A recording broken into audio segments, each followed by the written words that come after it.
Hey guys, it's Anne and welcome back to the Stationery Junkie. Today I'm going to be doing a pen review of some of my recent pen acquisitions that are not fountain pens. And I'm really excited because this is my first time reviewing a pen that's not a fountain pen. So let's get right into it.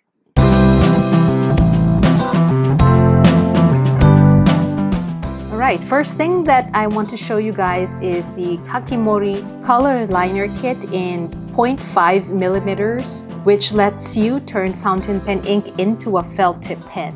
And then we have the Uni-ball One 3 pens here. This is in the 0.5 millimeter pen tip and this is the 0.3. It is a compact 3-color version of the Uni-ball One. And finally, we have the Uni-ball ZENTO Signature Model in the stone brass limited edition colorway, which is definitely the more premium, slow writing, sit down and enjoy it pen of the group. This isn't really a which pen is best kind of review because they're honestly doing very different things. And it's more about what kind of writing experience each pen gives you and who I think each one is for.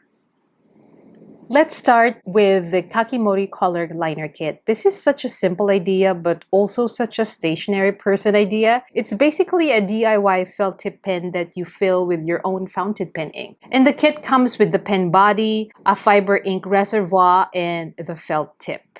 You soak the reservoir with your chosen ink, assemble the pen, and then you have a custom colored fine liner style pen. I really like this concept because if you're into fountain pen inks, you probably already have at least one bottle where you love the color but don't use it as often as you thought you would. And this gives those inks another life. Instead of only using them in a fountain pen, you can turn them into something more casual and easy to grab. And for this pen, I inked it up with the Penlux Mo Pine fountain pen ink. It's a green shading ink and I love how this ink performs in this fine liner, and I never would have thought that it would work well with a fine liner. So this is a sample of the ink that I have put it in this fine liner pen. I really love the Penlux Pine ink. And it is a shading green ink. As you're seeing here, there are some brown undertones that I really love. It's very earthy, very warm, and very vibrant kind of green. The 0.5 millimeter tip is really a practical size. It's fine enough for everyday writing, but also not so tiny that it feels scratchy or overly delicate. The writing experience is obviously not like a fountain pen. You don't get nib feedback, line variation, or the same ink flow feeling. It feels more like a fine marker or a felt tip pen, but that is the point of it. It's controlled, easy to use, and very casual. I can see this being really nice for planner headers, small notes, journal decorations, margin notes, or just using those softer ink colors in a more playful way. I think this would be especially lovely with muted inks, dusty colors, warm browns, olive greens, smoky blues, or any ink where the color is the main attraction. One thing to keep in mind is that once you fill it, you're pretty much committing to the ink. I would treat this like a fountain pen converter where you can constantly clean and swap colors, so I'd advise that you choose the ink carefully and think of it as making one custom pen. And overall, this feels creative and fun. It's not a luxury writing tool, but it's really charming. But it's a really charming way to enjoy bottled ink in a different format. Next, let's talk about the Uniball One 3. So this is probably the most practical pen in today's lineup. It's the Uniball One line that is already popular because of the ink. It's known for very dark blacks, vivid colors, crisp looking lines. The writing tends to look clean and high contrast, which I always appreciate because it makes my handwriting look a little neater than it actually is. So the 1-3 takes that some basic appeal and puts it into a 3-color multi-pens. You need to rotate the pen body to the color that you want, and it has 3 colors: black, blue, and red. So you get these 3 colors in a one compact body. So instead of using sliders, it has a twist mechanism to change the colors. I know some people prefer sliders because they're more obvious, but I do think the twist design makes the pen look cleaner and more minimal. There are no levers sticking out of the side, so the whole thing feels a little bit more streamlined. The blank ink is probably the star here. It looks properly black, not faded or grayish, and it makes it great for everyday notes. And I'm using it here on my health planner when I journal. The red and blue are useful too, especially if you like color coding. I'm using it in my health planner to color coordinate some movement in terms of my weight, my steps, and other meetings and other appointments that are health related that I put here in my health planner. I also use it to do my health tracking here below the Gantt chart. It's a classic setup, but because the ink looks so clean, it feels a little nicer than a basic office multi-pen. The body is compact. As you can see, it's slightly chunky and cute in a very Uni-ball One way. It feels like something that belongs in a pen case, a planner pouch, or next to your notebook at a cafe. So I'm comparing this to the Uni-ball 1P. So this is the Uni-ball 1.3 and the 1P. They're both oranges, but this one has like a red brick orange kind of tone to it compared to the 1P that I have here. The 1P is definitely a little bit chunkier than the 1.3, but it uses the same ink that is vibrant, that is very smooth to write with, and it's something that's really dependable in terms of the writing experience. So another nice thing is the refill compatibility. The Uni-ball 1.3 can use its own refills, and it's also compatible with the Uni Style Fit refills, except the mechanical pencil refill. So you can customize the colors if black, red, or blue aren't your thing. And that makes it more interesting than it first appears. On the surface, it's a simple 3-color pen, but if you like customizing your stationery setup, you can make it feel more personal. So for me, this is the everyday practical pick. And I also have the 1.3 in this barrel color. It's a light brown color. It's also a multicolor pen, but it is in the 0.3 millimeter pen tip. And I just got this very recently, so I haven't taken off the cover for the pen tip. So maybe we'll just do that just to see how it writes compared to the 0.5, because, well, if you have been using gel pens or roller balls and you want to check out how the 0.3 and the 0.5 pens differ in terms of writing, let me just show that to you right now. Here you can see the difference in terms of the sizing of the writing. The 0.3 is a lot thinner than the 0.5, as you can see. They both write quite vibrantly, so smoothly on this campus paper, and I really love that. And it doesn't also smear. You don't need to wait a long time for it to dry, and you can highlight over it. Let's check the highlighting feature of this. Doesn't smear at all. Very nice.